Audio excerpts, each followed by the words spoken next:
My guest today is the oldest head of government in the world.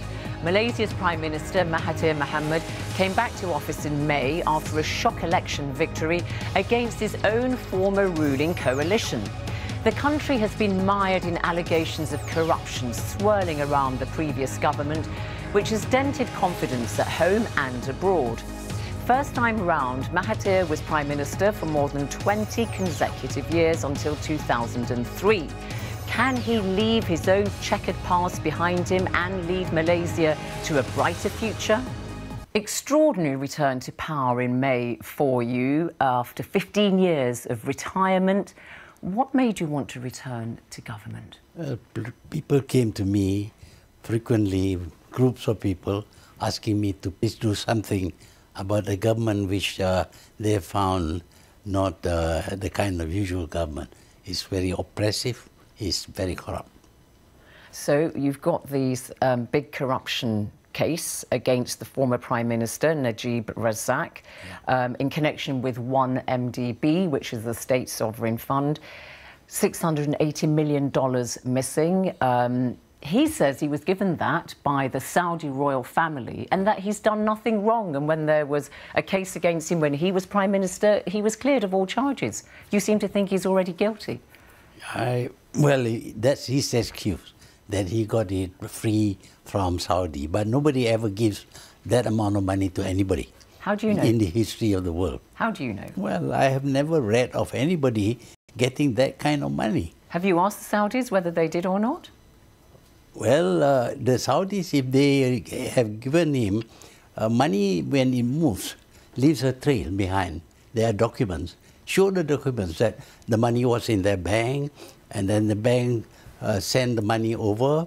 And how did they get the money in the first place? So his properties, properties connected to him, have all been raided, and $28.6 million in cash was found, plus 430 designer handbags belonging to his wife. And you said it is obvious that he has stolen money. Shouldn't you really leave all this to the courts? Well, in the first place, the Americans, the Department of Justice, made that statement that the money was stolen from 1MDB. They wouldn't have made that statement unless they have proof, real proof that it was stolen money. But it doesn't necessarily mean that the former Prime Minister Najib Razak stole it. Anyway, I mean, should you not allow the courts to carry due process of law? Enough for us to put him before to charge him, and it's up to the court to decide whether our evidence is correct or his denial is correct. All right, but he has denied this, just to make sure that you know that. I mean, 430 designer handbags. I mean, your finance minister, Lim Guan Eng, says realistically the hopes of recovering 30% of the money misappropriated, that's all you can hope for. You're not going to go very far by trying to revivify your economy with the proceeds of 430 designer handbags, are you? No, we are not talking about the handbags alone. We are talking about lots of money, billions of dollars, which has been stolen and is now nowhere to be found. All right. When you were Prime Minister, you said a couple of years ago in an interview, there was corruption that happened when I was Prime Minister, but not on this scale. Do you really think he was guilty of sodomy? Well, the courts decided that he was guilty and sentenced him to jail. It wasn't me. What he says about this accusation is his opinion, his explanation. Whether it is trumped up or not is up to the court to decide, up to the prosecutors and the defense. But he suffered terribly. He had spent 6 years at first, in total the best part of a decade, but 6 years at first in solitary confinement, denied access to his children. He's a father of 6. And, you know, even when he was released in 2004, when you were no longer Prime Minister, you continued your tirade against him. You said, imagine having a gay Prime Minister. Nobody would be safe. That's what you said. Well, that's what I said at that time, but it was necessary for me to work with him to oust the Najib as Prime Minister. So both of us decided to forget about the past because this is far more important and we focus on that issue and nothing else. So after he was released now on after a royal pardon. He told the BBC in June that Mahathir Mohamad told him that he had made a mistake and that he wants the chance to make amends. That's what you told him. Well, so that is his opinion. Well, that's what he said you told him. Oh, I didn't tell him that. You didn't? I didn't tell him, but other people put words into my mouth because they want me to apologize. But I have never made any formal apologies to him. You haven't? You don't regret what happened to him? Well, I regret that he has to go to jail, but the and fact not seeing his children and all no, the rest I can't of it? take the blame for his jailing because it was decided by the courts. It was not done by me. But do you feel sorry for him that he went through what he did? Well, I feel sorry for people who have done something and been sentenced to jail by the court. It's interesting because this is his exact quote, he said, because he's reassured his supporters of your transformation, because, you know, a lot of people were upset about what happened to Anwar Ibrahim when you were Prime Minister. He says Mahathir has proven his tenacity, accepted past limitations, apologised and sacrificed his time and energy to raise the dignity of the people and the country. You've brought Wan Aziza, Anwar Ibrahim's wife, as your Deputy Prime Minister. So is all this not true, that you didn't apologise, you didn't express regrets? The matters were not discussed. After that, we were concentrating on getting rid of Najib.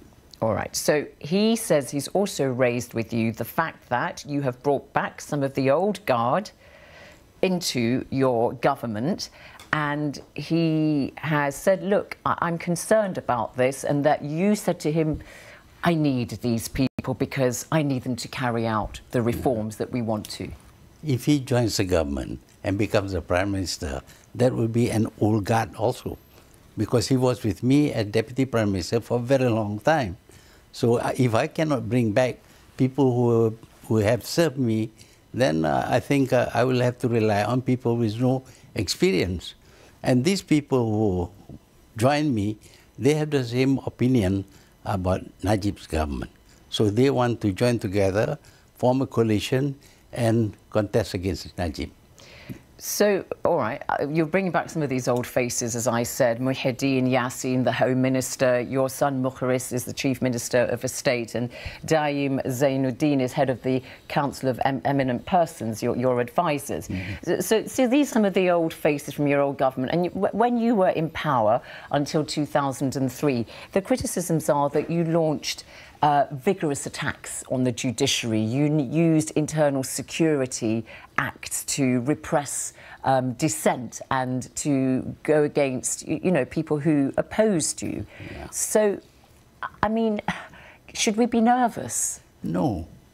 Why shouldn't I say something against people who are against me, the opposition? And as for my son, he was not allowed to go into politics until I resigned. Until I was no longer the Prime Minister. Then only he became the Chief Minister, not during my time. I don't allow any of my children to go into politics while I was still the Prime Minister. You make it seem as though, because you know you were described as one of Asia's strong men and that your rule was sometimes repressive. Let me give you an example. In the South China Morning Post, Lynette Ong, who's a professor of political science at the University of Toronto, says, I grew up in Malaysia during the Mahathir Mohamad era when the country was part of the coveted Asian Tigers Club that boasted strong economic growth, yet much of the prosperity came at the expense of curbed political expression and restricted civil liberties. Over a long period, the law and judiciary, instead of delivering justice, have been used by the government as a weapon against political opponents and dissidents. That is her opinion. Has she done any study about how I've been accused of being a dictator? No, you know, no dictators have ever resigned. I resigned, and now I come back. After more than 20 years in power? Yes. That's a long enough time. Well, we need time to develop a country. You know, it's not so easy, just like flicking your fingers. All right. So she's talking about the, you know, using some of the laws of the state. I'll ask you this then: will you revoke the Sedition Act and the Security Offences Act, which have been used to suppress freedoms? The same laws were in existence before I became Prime Minister. And the first, second, and third Prime Minister used the same laws to detain people, but nothing is said about that. Why is it that when I do it, it becomes wrong? Well, I'm asking you now because you're sitting in front of me on Hard Talk, and so I'm putting it to you. If I had a chance to talk to them, I'd ask them that too. So will I have to give you the background. But will you revoke the Sedition Act and the Sedition Act Security Offences Well, Act? the Sedition Act is still there. The ISA, Internal Security Act, which allows the Prime Minister of the government to detain people without trial, was there when I was there. It's now been repealed, but we have another law which is even worse to replace that law which was repealed. And that was done by my predecessor. The concern is that, as Amnesty International said, that Pakatan Harapan, your Alliance of Hope, as it's known in Malay, came to office on a wave of goodwill amid hope that true progress on human rights was coming to the country. The danger now is that human rights will slowly recede as a priority the longer you are in power. Is it receding as a priority? You seem to just bat it away.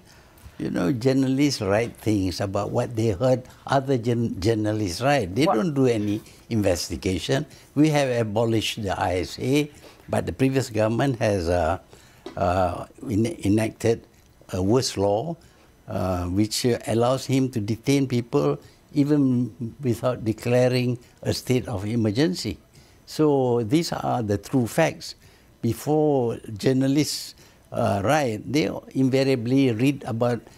This is not journalists. I mean, Amnesty International has recently issued a review of your government's first 100 days in office. And in May, it reported, for example, that you are a defender of Malaysia's retrograde affirmative action, which gives all sorts of benefits and advantages to the ethnic Malay people in your country. You're about 32 million people, 60% of them are ethnic Malays. Yeah. All sorts of advantages, housing, jobs, and so on and so forth.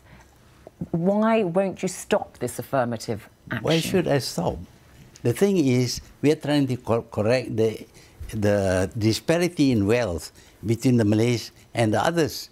We have to bring up the Malays so as to be as wealthy or as well off as the others. That needs correction, because if you allow disparity to go by itself, it becomes bigger and bigger. And then there will be tension in the country, there will be even fighting in the country. But it's creating tensions now with the other ethnicities in That's Malaysia. what you would say. Well, I mean, you look at the brain drain of ethnic Chinese Malays. You know, they've left. About a third of Malaysia's 1 million strong diaspora are highly skilled migrants, many of them ethnic Chinese. They're voting with their feet. Yeah, because they find better jobs elsewhere. They're welcome to go. But many of them are very loyal to Malaysia. Yesterday, I had lunch with them, and they are all waving Malaysian flags, although they have been part of the diaspora of Malaysians in other countries. So, I mean, accept that your coalition has got, for example, the Chinese-dominated Democratic Action Party is part of your coalition, but you can categorically say that affirmative action in favour of the ethnic Malays who you say need it is not going to result in discrimination against Malaysia's other ethnic communities. No, there's been no discrimination, because if you go to Malaysia, you will find that the so-called victims of this policy are now the richest people in the world, in Malaysia. Right, so you talk about the richest people in Malaysia, talking about riches in Malaysia. Country's in a bit of a bad state. Very high level of debt, 54% of GDP. You've got a huge funding gap. You can't do all the things that you want to do, trying to woo international investors and so on. But one very eye-catching policy you've made is to cancel $23 billion worth of infrastructure projects backed by China and also Singapore. And this has caused, you know, some concern amongst international investors that you've done this. You've referred to what you call as debt colonialism on the part of the Chinese.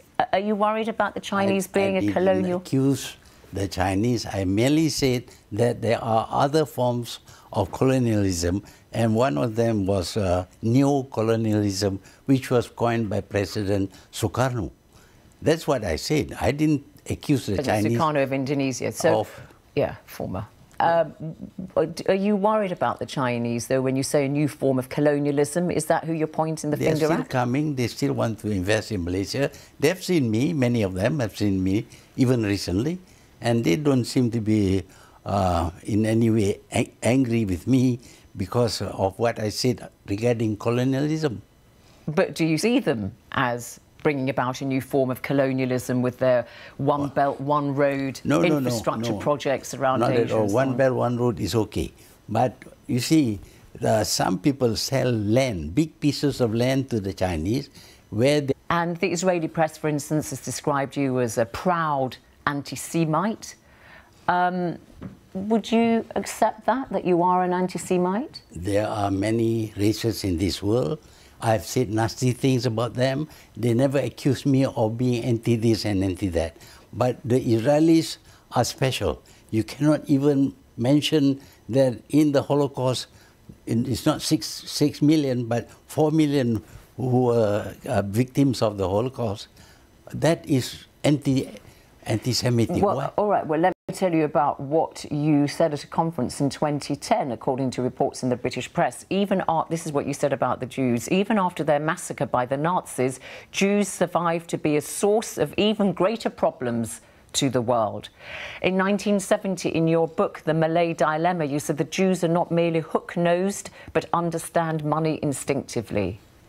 These kinds of things are not acceptable, are they, Prime Minister? Well, lots of people say nasty things about us, Malays, lazy, and all kinds of things, but I didn't take it up against them.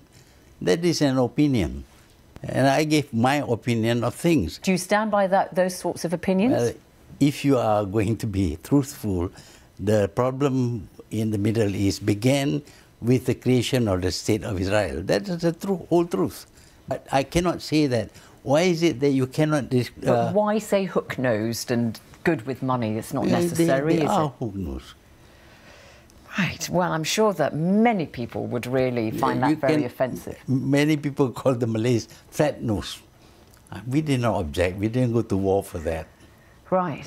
OK. We're coming to the end of this interview. At 93, Mahathir Mohamad, with all respect, do you have the energy and vision to take Malaysia forward and accomplish the reforms that are needed to set the country on a new path of prosperity? I will try. And I think my last stint as Prime Minister did not result in people condemning me for not developing the country. They even called the country an Asian tiger during my last stint. Now I've been asked to do something. I will try. When will you stop? 2 years and hand over to Anwar Ibrahim? Yes. As has been reported? If that is what the nation wants, I'll stop. But I have made a promise. I will stick by my promise. 2 years and then you'll step down at 90.